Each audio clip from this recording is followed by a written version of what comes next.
Fala, tricolor! Eu sou o Felipe Duque, historiador e tricolor.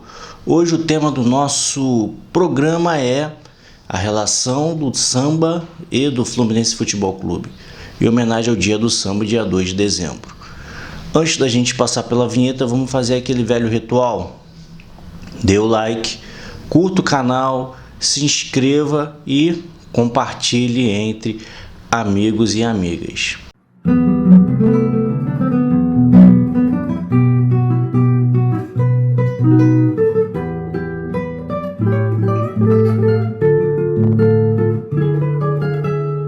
Muitos acusam o Fluminense de ser um time elitista e racista, mas poucos sabem uma grande importância do Fluminense na década de 20 permitiu que um dos maiores gêneros musicais do mundo, o samba, se delineasse como uma verdadeira música popular brasileira.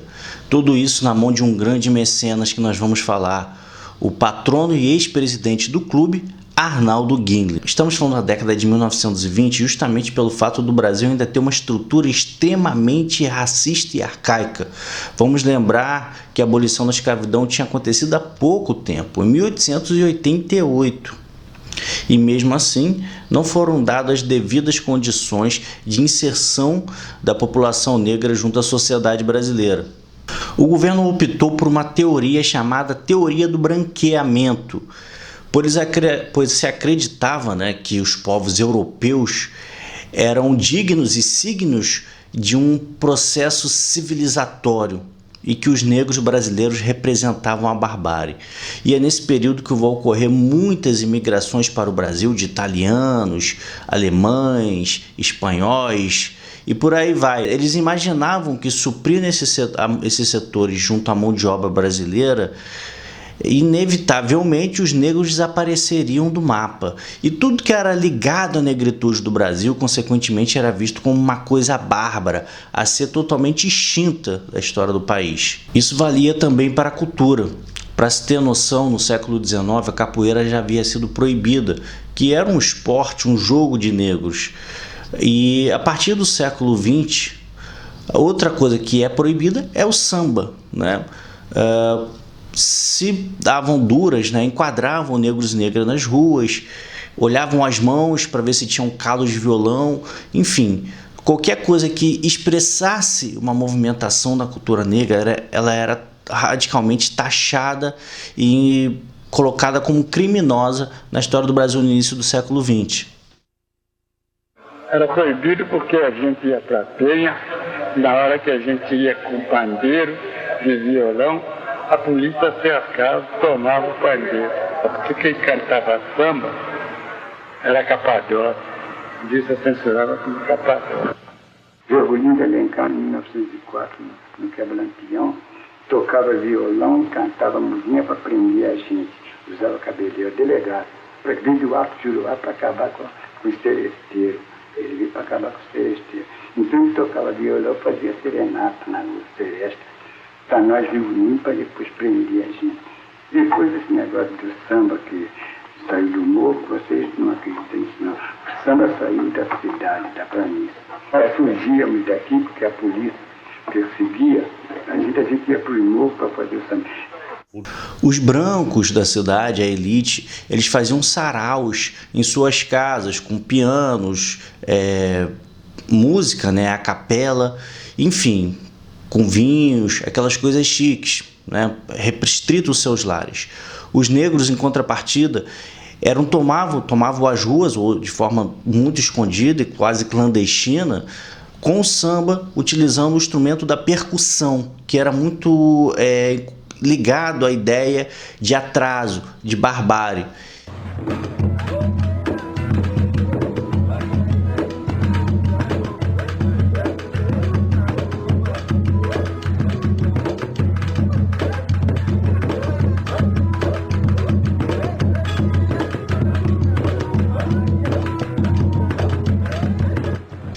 E nesse ponto a gente vai ver como que Arnaldo Guinle tem uma importância fundamental na divulgação desse gênero musical. Porque a inovação do samba ela se deu também com a ocupação das ruas, né? Com violão e uma percussão você podia ter acesso a qualquer esquina do Rio de Janeiro naquele momento. diferente dessa elite branca que se restringia somente ao seu espaço privado, às suas casas. E como que entra o Fluminense nessa história?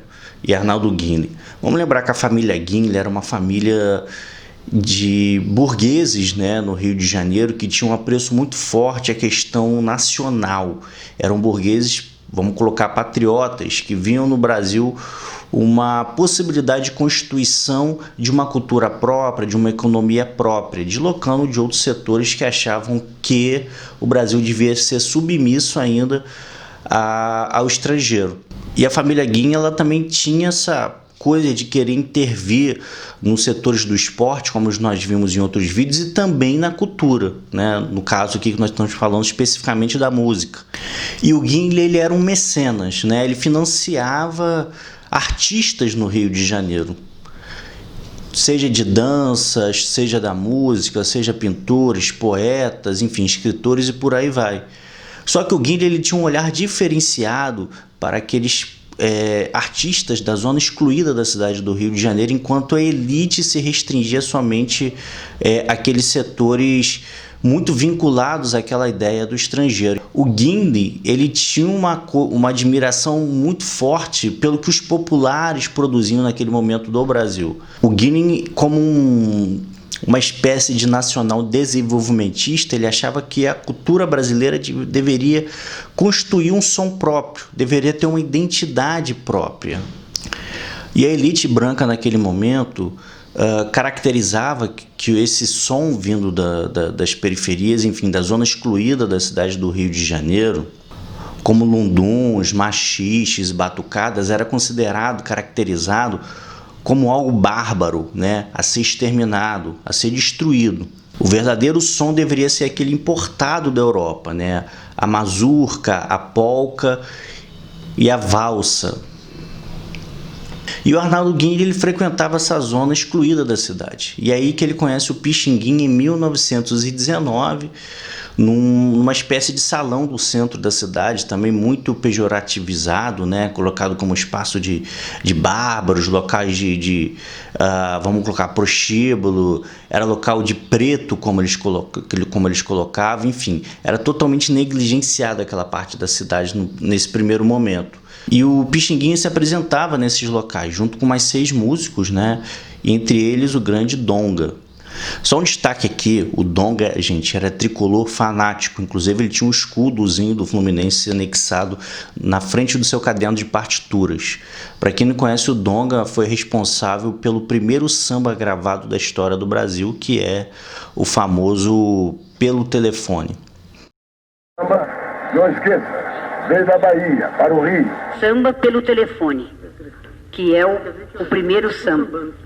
Tá todo mundo sambando, muito bonito, realmente. Tá gostando, Donga? Eu não tenho palavras. O Pelo Telefone, que é o primeiro samba gravado, em 1917, você ouve, ele tem características de machixe. Chefe da polícia pelo telefone mandou me avisar que na Carioca tem uma roleta para se jogar. O chefe da polícia pelo telefone mandou me avisar.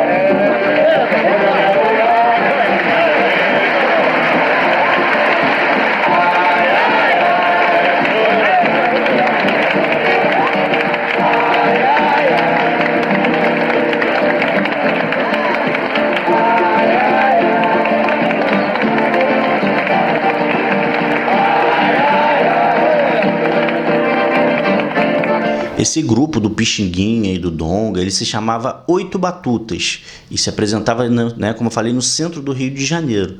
A mídia os atacava constantemente, se referindo aos Oito Batutas como um grupo delinquente, de marginais, que, enfim, fazia um som numa zona inóspita da cidade, que só tinha, que era um prostíbulo e por aí vai. A referência da mídia era sempre como os rapazes morenos, num tom pejorativo e bem racista da época.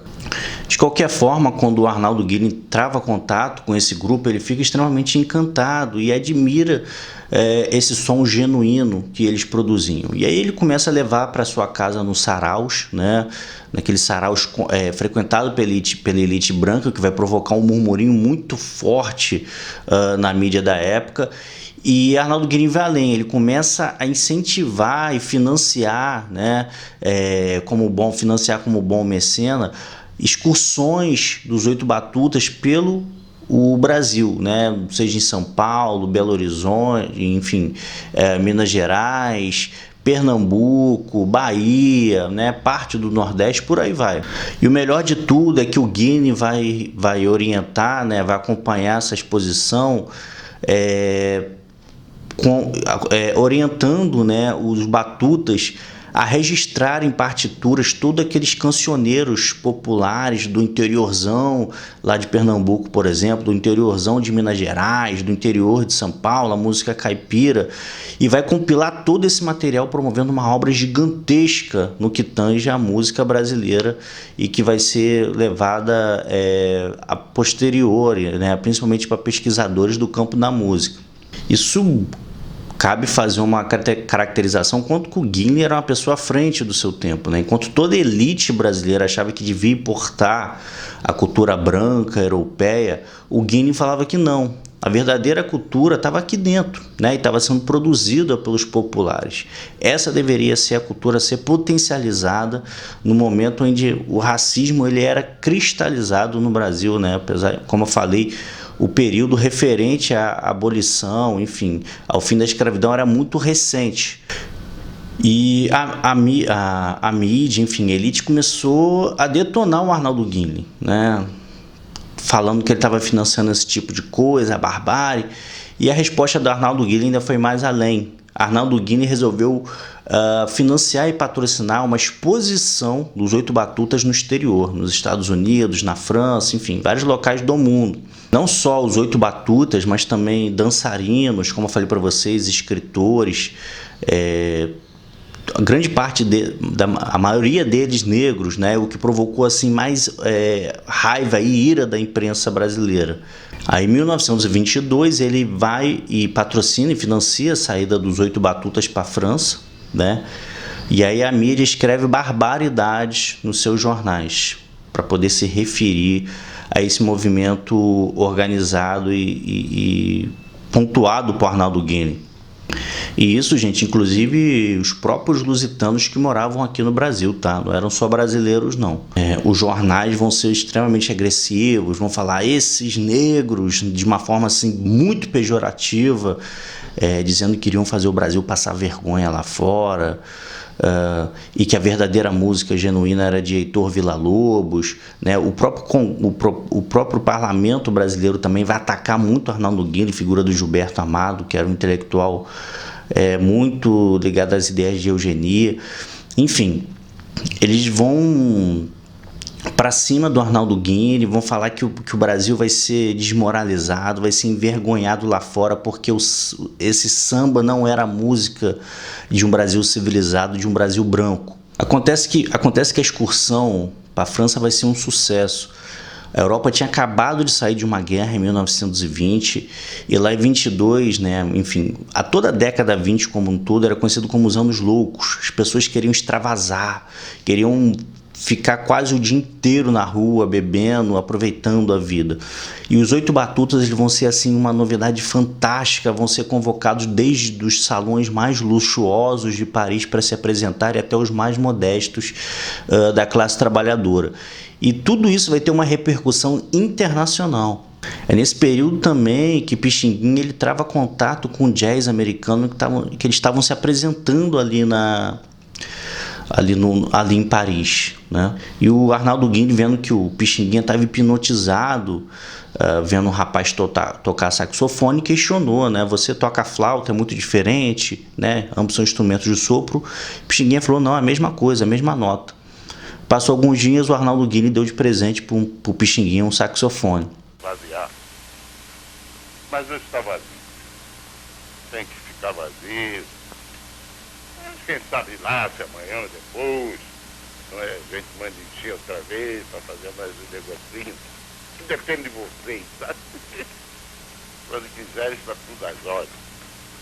E aqui é o velho saxofone. Esse saxofone foi um presente do Dr. Paulo de Tancourt, foi ele que me deu. Ele me deu e eu guardo isso como um relíquia. Então, o saxofone é até de prata, esse saxofone. A gente pensa que é cadeado, mas é de prata. Mas vocês vieram para mim, foi uma surpresa. Não sabia que ia fazer alguma coisa. E mesmo eu não gosto de tocar saxofone sozinho. Gosto de tocar com acompanhamento. Porque sozinho não tenho nada para fazer. Mas.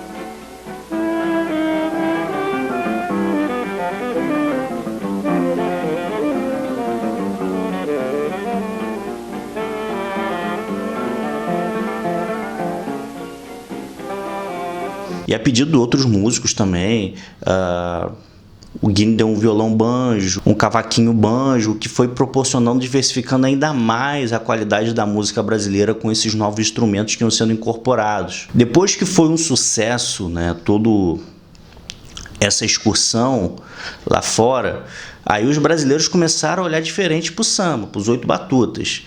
Mas o Guine, no retorno ao Brasil, só faz uma exigência para eles, que eles toquem no clube mais importante do Brasil naquele momento, que era, lógico, o Fluminense Futebol Clube. E a partir dali virou uma festa, né? Os Oito Batutas tocam no Fluminense, né? Casa cheia, são reverenciados, depois vão tocar no Jockey Club, enfim, vão sendo convocados, reivindicados em todos os espaços da cidade do Rio de Janeiro. O samba começa a mudar um pouquinho a sua caracterização de um gênero musical marginal para um gênero musical de centro. E todo aquele material recolhido pelos Oito Batutas e colocados em partitura, né, dos cancioneiros populares pelo interior do Brasil, o Arnaldo Guille entregou para o Villa-Lobos, que também é um grande artista que ele financiou também excursões, e o Arnaldo Guille permitiu que se registrasse várias canções tradicionais populares da história do Brasil que seriam extintas posteriormente. E isso mostra um apreço enorme pela cultura brasileira em geral. Ou seja, não foi só o samba que foi registrado e observado de uma forma diferente a partir desses patrocínios de Guine. Também o forró, o machixe, a música caipira e muitas outras de matriz cultural popular brasileira. Então isso mostra que Arnaldo Guine e o Fluminense eles têm um papel decisivo, inclusive também na cultura popular. Por isso, quando nós falamos que o Fluminense é um clube diferenciado de intervenção política, cultural, social, real na história do Brasil, nós não estamos falando aqui de brincadeira ou fazendo blefe, isso é real, gente. E depois, né, em homenagem a esse dia 2 de dezembro, que é o dia do samba, nós tivemos ainda muitos tricolores famosos, além do grande Donga, que vestem essa camisa belíssima das três cores que traduzem tradição. Grande Cartola, Noca da Portela, Chico Buarque, Luiz Carlos Máximo e muitos outros. Então, Fluminense, cultura, samba, história do Brasil são centrais para o desenvolvimento de uma compreensão de Estado-nação que seja genuíno, né, na reivindicação das suas expressões, sem capitular, logicamente, as intervenções de fora que querem massacrar não só a gente economicamente, mas culturalmente, mas incorporar o que tem de bom e fazer esse misto maravilhoso que é o Brasil. E o Fluminense tem um papel fundamental, porque combateu, né, junto através da figura de Arnaldo Guine e financiou um gênero musical que era perseguido, né, um grupo social num país cristalizadamente racista após a abolição, sofre ali o primeiro passo para aceitar popularmente um gênero vindo da população negra, excluída do projeto social de país, e que vai permitir aí o avanço dessas discussões. Lógico que a gente tem muito que avançar, o país é um país extremamente desigual e racista. Se vocês quiserem saber um pouquinho uma história do Arnaldo Guilherme, a relação dele com o samba e com outras questões, principalmente o Fluminense e os esportes, eu oriento esse livro aqui, ó, do Clóvis Bucão, tá? Está dando para ler. O nome do livro é Os Guinle, tá? Uma leitura muito interessante, bem importante, dá um panorama da família Guinle e sua importância para o crescimento econômico do Brasil, não só na perspectiva mais das cifras, vamos colocar assim, mas também no âmbito da cultura, enfim, de uma série de questões. É isso e saudações tricolores.